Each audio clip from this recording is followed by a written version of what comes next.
कि मेरे भाई शरीफ हैं इसीलिए किसी से लड़ते नहीं, कि मेरे भाई शरीफ हैं इसीलिए किसी से लड़ते नहीं, पर जमाना जानता है पाल साहब किसी के बाप से डरते नहीं।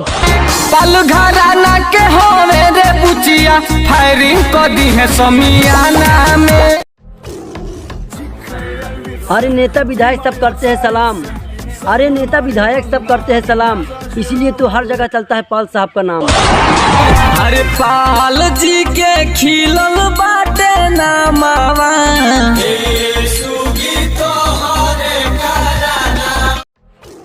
आगे जाए के बा तब भाषा के अपना बैठ कर, कि आगे जाए के बा तब भाषा के अपना बैठ कर, और जिंदगी में कोनो दिक्कत आए बेटा पाल साहब से आकर भेंट कर। अरे पाल जी के खिलल बाटे नामावा,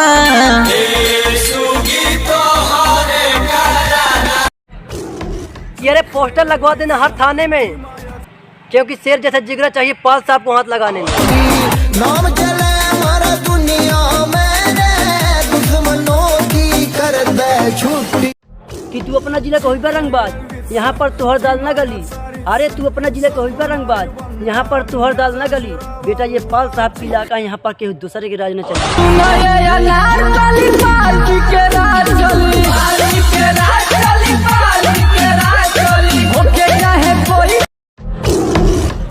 अरे लोग चेहरा देखे या न देखे, लेकिन हमारा नाम सुनते ही औकात पे आ जाते हैं।